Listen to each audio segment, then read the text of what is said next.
Hello, everyone. Welcome to Lisa's Losing It because you know I am. Yes. So, I've got the whole pre op diet thing that I have to do. And I sat down and figured out, okay, this is what I'm going to do.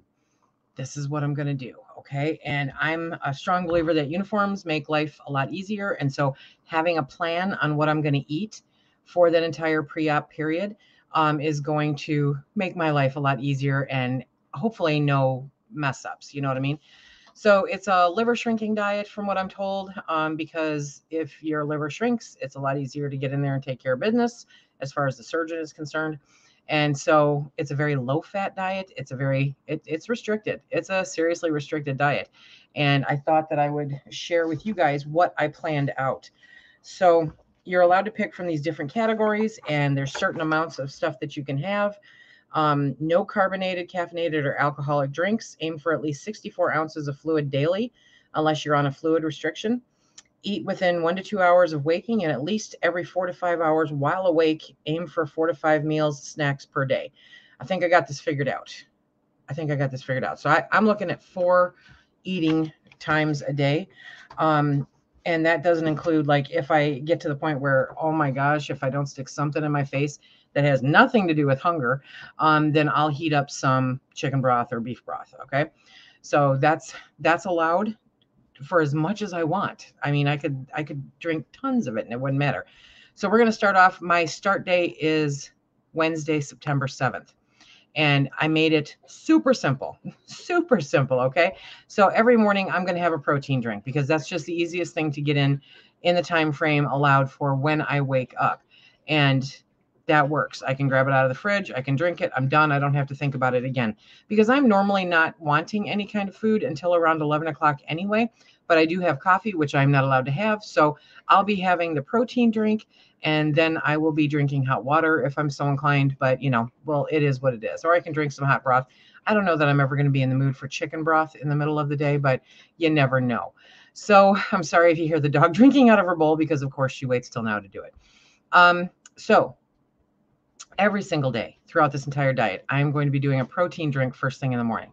At 11 a.m., it's going to be my second meal of the day, right? And I'm going to do a half a cup of cottage cheese, which equals 2 of the points I'm allowed of protein, and 1 cup of V8, which is 2 of the non-starchy vegetable things that I'm allowed. So that's boom, done, right? And we picked up some low sodium V8 when we were at Sam's Club last time we went down there for my doctor's appointment. And God, it's awful without salt. So I'm going to be adding salt to it for sure. But that is going to be my steady 7 and 11 a.m. consistent, right? And then for my 3 p.m., again, I'm staying consistent for that entire time period.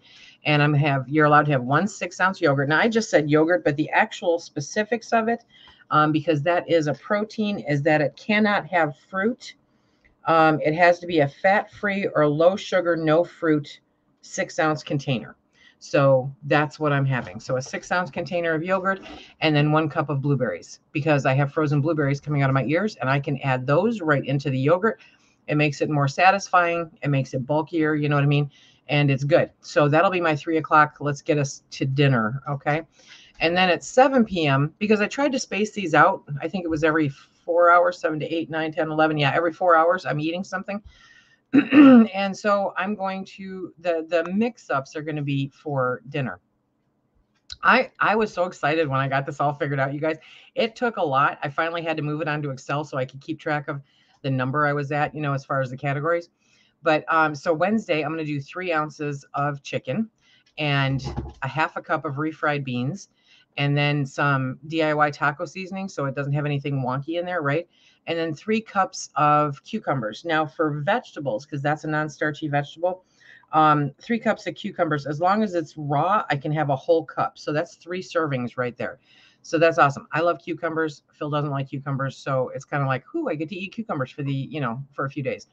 But I can make the chicken and the refried beans with the taco seasoning. The taco seasoning is like a freebie. And that way it has some flavor to it and it's good. And, with the cucumbers, I definitely will not be hungry after that meal. And like I said, afterwards, if I feel like I have to put something in my face, then it will be, it'll be like bone broth. So for day 2, which is the 8th, I'm doing 3 ounces of chicken again, the cucumbers, but I'm going to use some of my Thrive Life butternut squash, and I'm going to put 2 tablespoons of the G. Hughes barbecue sauce on the chicken, and that's what I will have. So I'm probably, you can use the spray oil. So I'm probably going to saute the butternut squash just to be able to have some kind of flavor to it, other than butternut squash, because I can't put butter or anything on it. But it's just a half a cup. So, no harm, no foul. It's all good. And Friday, the 9th, which is day 3, again, 3 ounces of chicken. I'm doing chicken throughout, except I think for one day. So 3 ounces of chicken. My Thrive Life food is going to come in handy so much for this. If you're new to me, and I don't know how many people are, I think most of the people will come from my other channel. Thrive Life food is a freeze-dried food, and I am the world's worst consultant, but I sell it, and it is a fantastic product. And I swear to you, it was made for bariatrics. So with this, I'm going to be able to do 1 cup of mushrooms, a 1/4 cup of spinach, and it's going to be the canned spinach, 2 tablespoons of a fat-free cream cheese, and rice. And I'm going to mix all of that up together. It's going to kind of be like a little casserole thing, just for me. So that'll be good. And then on the 4th day, I'm going to do again 3 ounces of chicken. And I'm going to use, so I'm going to have 1 cup of cucumbers, just sliced or whatever. And then I'm going to use a 1/2 cup of cucumbers with 3 ounces of Greek yogurt, some lemon juice, some dill and garlic. And I'm going to make it a chicken gyro without the pita bread, with a side of cucumbers. That's my dinner that night. Okay. I've been wanting this since I made it up, on Sunday. Oh yeah. I'm going to make a little shrimp fried rice using all Thrive products. So I'm super excited about that. I get all my vegetables in. It's 3 ounces of shrimp. It's 2/3 of a cup of rice. That's actually 2 starch points, right? And then the vegetables mixed in there. And the totals on those vegetables equal up to 3 of the points for the non-starchy vegetables. So I'm super stoked about this. And yeah, carrots are in there. I had to look. I'm like, carrots are in there? Wow. Because I had to go off their list. So anything that's in there is in their list. And then for day, 6, I'm doing 3 ounces of chicken, and I'm doing a chicken fried rice. Yes, I am. No egg, obviously, but that's okay. I'm good with that. That's okay. The next day, I'm doing again the chicken with the barbecue sauce. And then the next day, again, the chicken with the taco seasoning and the refried beans, because, it's good. And then I'm repeating a couple of the dinners. So the butternut squash with the chicken, and the this one, the casserole one, right? And then I'm going to do, so basically I doubled it is what I did. So I did a week's worth of meals, and then I did almost a week's worth of meals again, because the last 2 days are a little different, but I've got it written down. I've actually got a copy of this up on my refrigerator, so that I cannot mess it up, right? And on the 19th, it's a full / semi-liquid diet for 48 hours before surgery. It's not for 48 hours. So the day before, okay, I get to have, this is going to be a painful day. I'm telling you right now. 1 protein drink, 1 yogurt, a 1/2 cup cottage cheese, a cup of V8, a protein drink, a cup of V8, a protein drink, and a cup of V8. Yeah. Okay. That sounds about as much fun as can be, right? But I am allowed to have as much broth or bouillon as I want. So I can make it up if I'm feeling, like I want to stick something in my face. Now, I didn't put anything down for the 20th, because the 20th is my all clear transparent liquids. There will be no food. So it says to aim for 64 ounces of fluid. Make half of your beverage sugary and half sugar-free, because you want to make sure, in my case, I'm diabetic. I want to make sure that my blood sugar doesn't go down too low. So I can use apple juice, white grape juice, white cranberry juice, regular Gatorade or Powerade, regular popsicles, no fruit or fudgesicles, decaffeinated coffee or tea, broth or bouillon. And pretty much there's no limit, you're just going to drink it. And then drink only sips of water after midnight the night before your surgery. So on this day, I'm actually on a hunt. I'm like, okay, popsicles cannot be red or purple, no colored drinks, right? Okay, fine. So I'm like, what kind of popsicles? Popsicles sound good because it's humid and warm here right now. So I'm on the hunt for some banana flavored popsicles. Do you remember those banana flavored popsicles? Oh my gosh, yes. Otherwise, I mean, aren't most popsicles orange or red or purple? Oh, there's some green ones too. Maybe some lemon ones. Okay. So, but banana sounds really good, doesn't it? So I'm allowed to have popsicles. I'm allowed to have bone broth, and just a lot of liquid. I'm going to be drinking a lot of liquid. So it'll guarantee that by the time I show up on the 21st, I'm going to be a little cranky, but it will be all good. And I'm not going to be able to drink anything until the day after my. So no intake at all on the 21st. But on the 22nd, after they do my test, after they do my upper GI study, then I'll be able to have some kind of liquid. But not to worry, because I'm not going to get dehydrated. I'm like, it has little or nothing to do with dehydration, but that's what I have to work on. That's what I have to work on. It's not just a matter of sticking something in my face, right? But being thirsty really worries me. So I'm going to spend, today is the 24th of August, and I drank 3 of those bottles of water, and those are 32 ounces. I drank 3 of those yesterday. And I'm going to aim for 3 to 4 of them every single day leading up to the surgery. Let's see. I got myself down to 1 can of Diet A&W root beer. And so after, I think I have like 3 cans left in the refrigerator, and after they're gone, they're gone. It's done. No more. And I'm taking myself off coffee coming up here shortly, but I'll be weaning myself kind of slowly off that. I know that I have I have this amount of time. I have just under a month to wean myself off of the caffeine. And I really don't see a problem with it. I'm more concerned about the withdrawal from aspartame, which honestly won't be an issue because it's in the flavor packets that I put in the water. But yes, those are my plans. So I thought that I would share these with you guys because I got super excited when I realized that I could make mini meals using my freeze-dried food, right?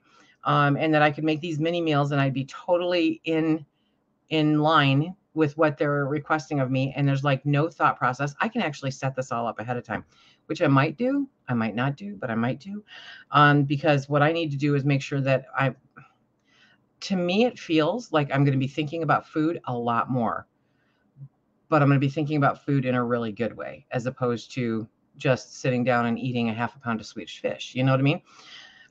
And yeah, that has happened before. And there's been repercussions as a result, but this is my plan. So tell me what you think about the plan. Seriously.